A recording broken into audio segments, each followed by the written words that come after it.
महाराष्ट्र में मराठी भाषा विवाद के बीच देवेंद्र फडणवीस सरकार ने बड़ा फैसला लिया।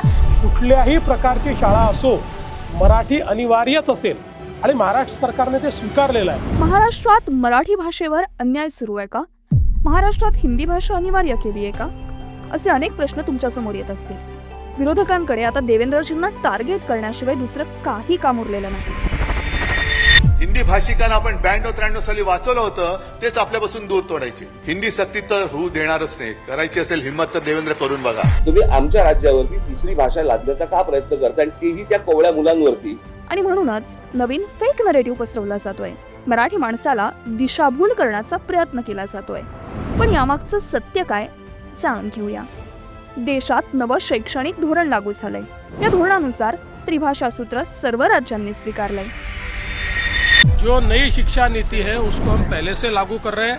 ये कोई नया नोटिफिकेशन नहीं है। शिक्षा नीति में हमारा ये प्रयास है कि सबको मराठी भी आनी चाहिए और साथ साथ अपने देश की भाषा जो है वो भाषाएं भी आनी चाहिए। पहिली भाषा मातृभाषा म्हणजेच मराठी सक्तीची आहे।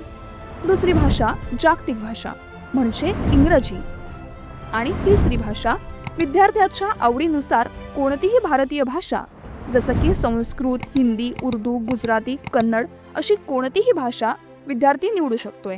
म्हणजे हिंदी कुठेही अनिवार्य केलेली नाही।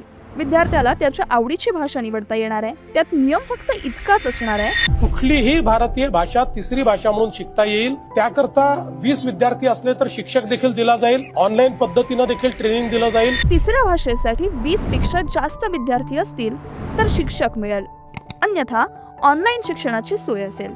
उदाहरणार्थ एखाद्या शाळेत जर एकच विद्यार्थी हिंदी शिकू इच्छित असेल तर त्याला ते ऑनलाईन शिकावं लागेल। आणि जर 20हून अधिक संस्कृत शिकणारे असतील तर त्या शाळेत संस्कृत शिक्षक नेमला जाईल। यातून सहज लक्षात येत आहे की महाराष्ट्रात हिंदी अनिवार्य नाही। कुठल्याही प्रकारची शाळा असो मराठी अनिवार्यच असेल आणि महाराष्ट्र सरकारने ते स्वीकारलेलं आहे। म्हणून मला असं वाटतं की अशा प्रकारचा विवाद हा योग्य नाहीये। मराठीला कुठेही डावललेलं नाही।